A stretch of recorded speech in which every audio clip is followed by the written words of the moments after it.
After Heihachi was defeated in the first Tekken tournament, his rivals threw him off of a cliff. They should have found a bigger cliff!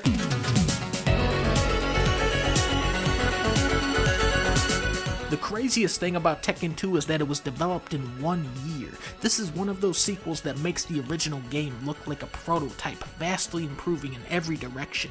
The human characters look like people, and the bear character looks like a bear instead of whatever this animal is, although he still looks like a beaver at the character select screen. Most importantly, Tekken 2 was the game to set the template for how the series would continue to evolve, boasting double the amount of moves and combos of the original game.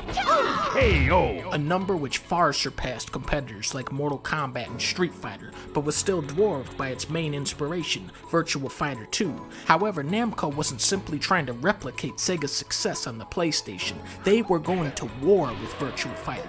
On paper, Yu Suzuki's series had more strategic depth, but in practice, Tekken ends up being the deeper game, and that's because people can actually execute the moves in Tekken. Everything about Tekken was more intuitive and user-friendly, inputs were easier, combos had more lenient timing, punish windows were more obvious, even Tekken's AI played more fair. Where Virtua Fighter's AI was running 12 different scams on the player, Tekken was only running 3. Are you finished?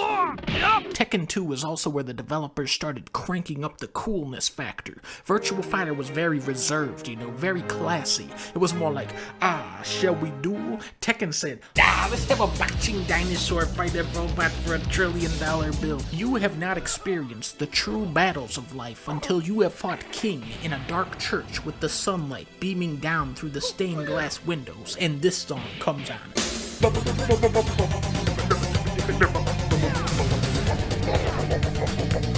Perfect.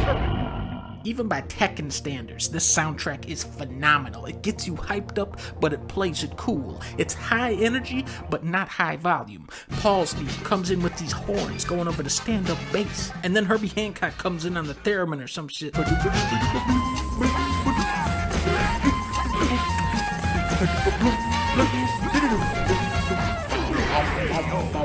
Law's theme going way down to those low notes.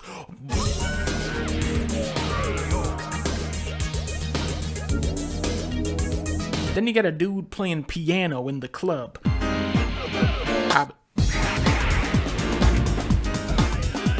Story-wise, there's some interesting stuff happening here. June drives a school bus out to a forest so that she can play with a chipmunk. Wang's ending teases the character Jinpachi, who wouldn't appear until Tekken 5. King is staring at a video of real people, and then all the little kids come out to play with King, and he goes, yay! Unfortunately, the orphanage is running out of money, and King has turned to heavy drinking. The coolest thing to me is how the main characters swap roles. This time, Heihachi is the protagonist, and Kazuya is the final boss. During the final battle, Heihachi jumps in front of a laser beam to save Kazuya's life. Kazuya's stunned.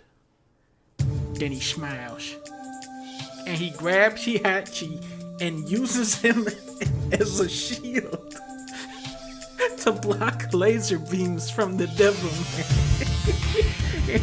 and he chucks him at the Because of this, Heihachi throws Kazuya into an active volcano, because he threw him off of a cliff, when he was only 5 years old. Ultimately, Tekken 2 is a story of fathers and sons. Looking back, all of these years later, we see the series in its infancy, full of promise and creativity, with greater things still yet to come.